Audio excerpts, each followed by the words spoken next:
Welcome to OIDA's Energy Podcast. Welcome to, and I've put it, welcome. I'm not supposed to be doing like this. I'm supposed to.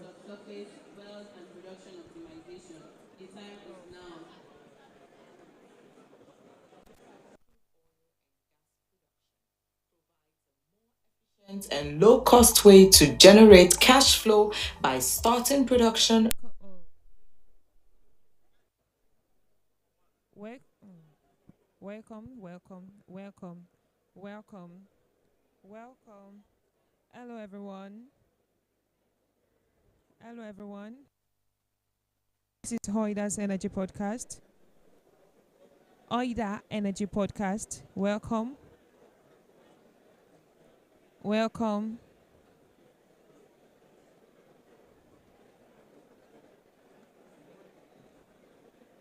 Welcome to OIDA Energy Podcast. OIDA. This is OIDA Energy Podcast.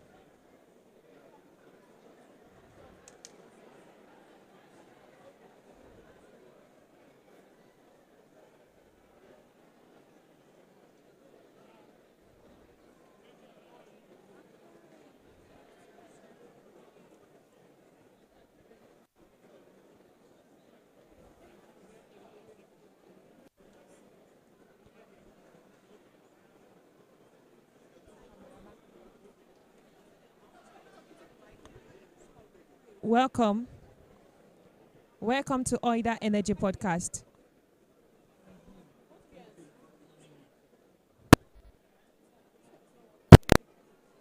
Welcome. Welcome.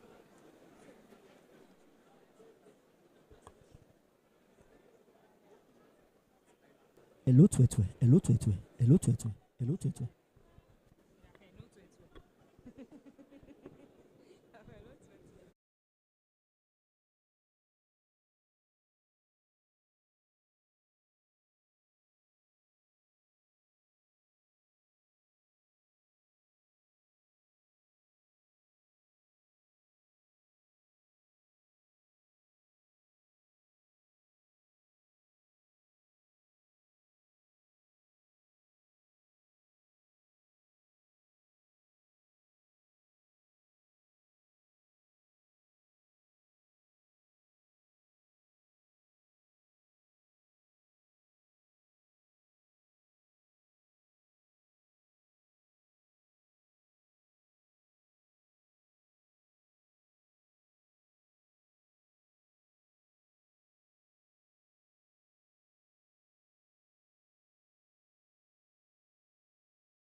Energy podcast coming to you live from NICE 2026 on Tumba 100.9 FM. My name is Sarah Olushusi and I am your host. And it's my pleasure to have you join us as we explore, conversation, opportunities, and innovations that will help us shaping the future of the energy and the industry. And, on this podcast, we'll be having a whole lot of dignitaries, a whole lot of guests, that will be sharing in their ideas, sharing it to us, this leadership aspect for us. And with me here, I have Dr. Mike Adebite, a lecturer from Lagos State University of Science and Technology. You're welcome, sir. All right, and in 2 minutes, please tell us about yourself and your organization. Good day, I'm Michael Adebite. I'm privileged to be a fellow of the National Society of Engineers and a fellow of the Academy of Engineering in Nigeria. Currently, I'm on contract with Lagos State University of Science and Technology. I'm into engineering, specifically into welding, into asset integrity, to ensure that our assets are not compromised in terms of integrity, and also into inspection and testing of infrastructure. So it's nice to be on this program, and thank you again for having me. We'll be having some few questions, on this podcast. And let me start with, what practical steps are your organization taking to reduce carbon emissions while maintaining profitability? Thank you very much. Carbon emission is associated with engineering activities, manufacturing, and a whole lot of activities on daily basis, not only in domestic but also on industrial scale, even moving from one point to another. And my organization or my university engage in research and training, and of course teaching of young people to ensure that they manage resources in a manner that is sustainable and that is reasonable, to ensure that infrastructures are not compromised, to ensure that containment in pressure vessels are not lost or don't have seepage, just as we have in pipelines and other infrastructure, especially in the oil and gas industry. So these are some of the things that we do, and we ensure that the energy is better managed and the footprint is reduced to the barest minimum. And of course, the environment is sustainable for one and all. Thank you. Okay. So to my next question, how can service companies better align with your operational priorities? Yeah, in terms of where the service companies come in, it's important to identify the gaps. What are the factors, parameters responsible for the emissions that we have that are avoidable? And that's where organizations like mine come in. Institutions, research institutions, and concerns will work together with the industry and service providers to ensure that these gaps are filled.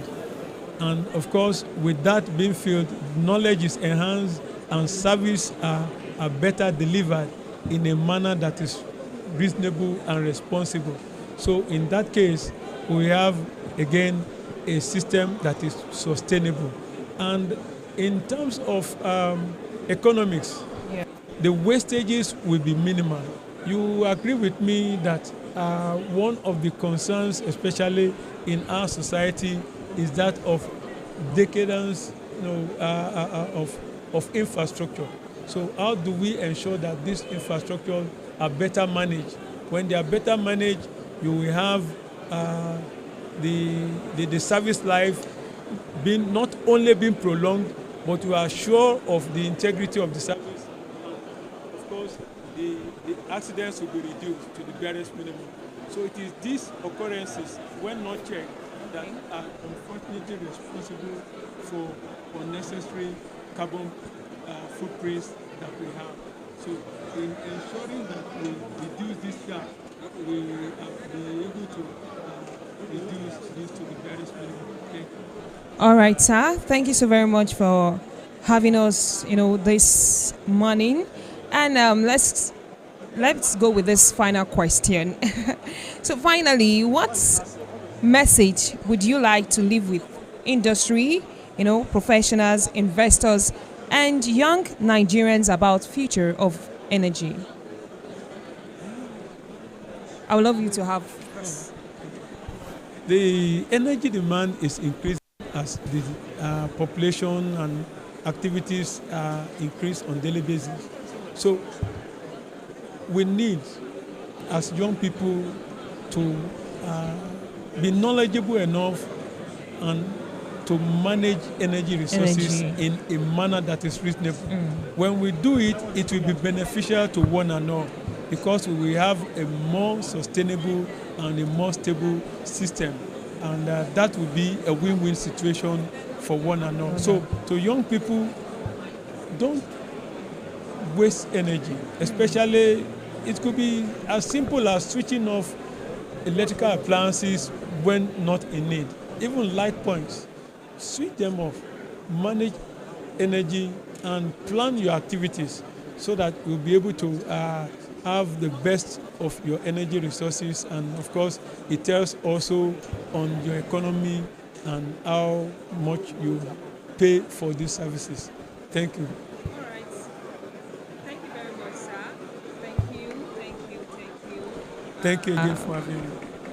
I really appreciate, your ideas, you've shared to both the young people and to those in the industry. Really appreciate that, and that was wonderful. That was a wonderful section from you. So, to those of you listening and watching us, for those of you watching us live, direct from the exhibition booth, and to those listening to us live on Tunga 100.9 FM. This is Dr. Michael Adebite, a lecturer from Lagos State University of Science and Technology. So thank you very much, sir, for having you. My pleasure. Thank you very much.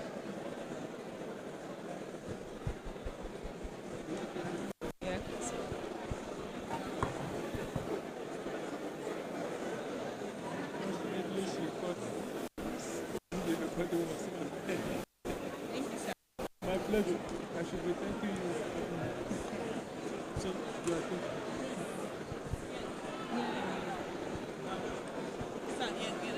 Oh, no. Thank you for having me.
What I mean, how you doing? I'm happy to see you. That's it.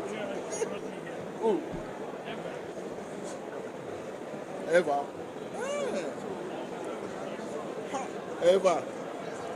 This now guy will make hunger. They catch me. So if you don't get that EPF,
NICE 2026 on Tunga 100.9 FM. And like I said, we have a whole lot of professionals, industry experts, stakeholders, coming to share their ideas, coming to share, how we can be a leader and how we can go far in this energy industry. So with me here, I have Dr. Wale. Yes, if I can get Mr. Wale Ajaho, WRFM engineer, OML 34 AMT and the Western. You're welcome, sir. Thank you. It's a pleasure to have you on the session today. My pleasure to be here. All right, sir. In 2 minutes, please, can you introduce yourself? Yeah, just as you read out, WRFM engineer with over 20 years of experience. Specialize in production optimization at different phases or aspects of my career. I've done 2,500 barrels of oil per day increment in an asset, and that's an onshore asset. Offshore asset, I manage the 21,000 barrels of oil per day, horizontal wells, shallow water, and keep that production rate going on for a marginal field, which is about 7 years. And we are able to do that through efficient reservoir management, keep the production going for about 5 years, only achieving a water breakthrough of about 40%. So in essence, I'm saying, turning in oil again and again. In the recent one done in another asset, I've increased production from 4,000 barrels of oil per day to 10,000 barrels of oil per day without drilling a well. Wow. So all still on production optimization of WRFM principles, pressure alignment, and water cut management, and improving the uptime hours of the wells, and essential hydrocarbon accounting, which is the primary thing that we do, and getting the production going. So on and on and on, I'm a chief in well reservoir facility management, and that's actually my passion. I can see that. Welcome once again, sir. Yeah, thank you. So let's move forward to your organizations, and I would love to ask a question. So what practical steps are your organization taking to reduce, carbon emissions while maintaining profitability? The accumulation of the fluids in the reservoir actually start from that. We have them of various density, and that's the way they are stacked. We have the gas, the natural gas, the crude oil, then the water. Both, most essentially, we drill wells. We drill into the oil zone to be able to produce the oil. But I tell you, gas and water helps in pressure management. And there are some wells that we drill to be able to get the natural gas. But essentially, you're asking, what do we do with the flaring? We're paying about $3.5 per MSCF of gas flared now. And for a field that is doing about 120 million, not thousand now, because M is milli. So M, single M is 1,000. When it is double M, MM, that's million. So SCAF, and doing that, multiply that revenue will be paid to the government if you are doing 3.5 US dollar per MCF. So now, what do we do? Industries are going wild to see how we manage the flare, converting the gas, one for internal usage, that's the first. We use that to run our generators and all other ancillary activities we could do at the flow station and the field. There's the other part that is going on at helping community to light the AM up by providing also generator that can supply light through those gas. But what we do most essentially, the more, there needs to be the initial accounting. You need to know the quantity of gas you produce. The volume tells you what you can do with that. Presently, we sell to a local Indian company or team the associated gas. And non-associated gas we use that to power powering nations. Up to the West African nations, Nigeria, we power them. My organization powered them. The other part that one will say, again, is we talked about reutilizing in the station and the powering and servicing the host community. Essentially, those are the things that we do presently. at reducing the flare. Then maybe the control from the wells. Okay, so what role do local technologies providers like OIDA Energy Limited play in supporting innovation? Going by history, I've known OIDA is actually known the organization since millennium.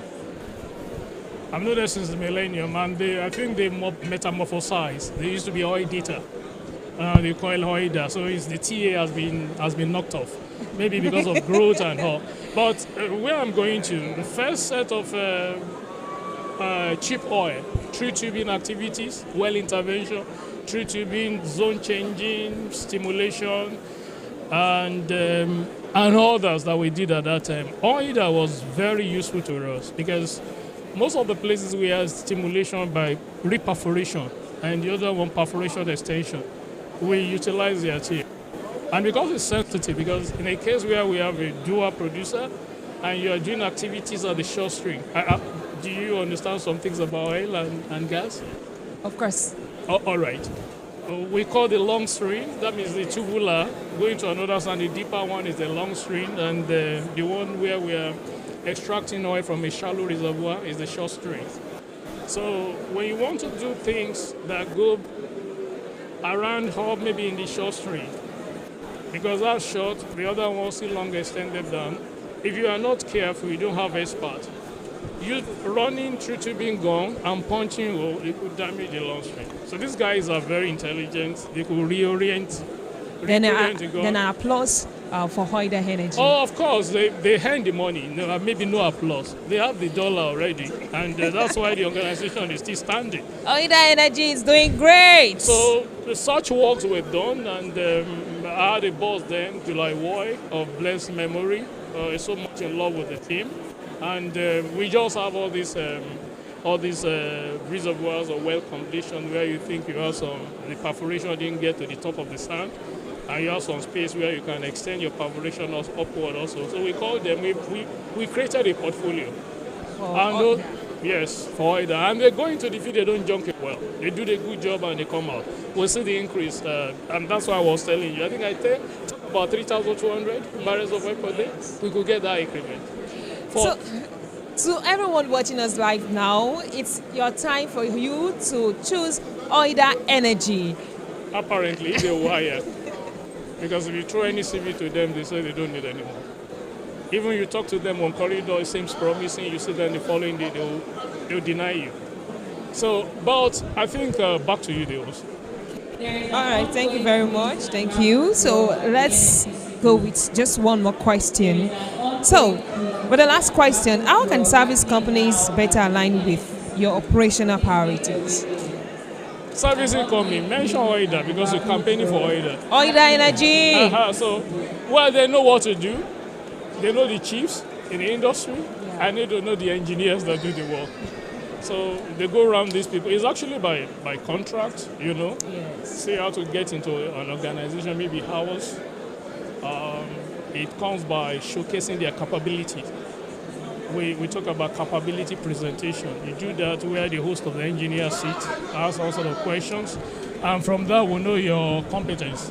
And thereby activities and work we need to do, we talk to you, create portfolio for the job, and then bring you in.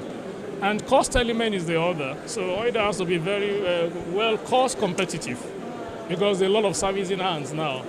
So though we prioritize the capability, you understand, but cost also after. But to me, I believe OIDA takes everywhere. And if I'm not mistaken, one of the senior engineers just spoken now that somebody is making him hungry, that he needs to get the EPF. So you see they're everywhere. They are great guys. Thank you. All right, Michael. Thank you very much, sir. And to everyone watching us live from NAICE 2026 exhibition 083-084 and on Tunga 100.9 FM. And this is guest Wale Ajawo, WRFM engineer, OML 34 AMT and the Western. Thank you very much for being here, for sharing to us, the ideas and everything we need to know in the energy industry. Thank you so much, sir. My pleasure. Thank you.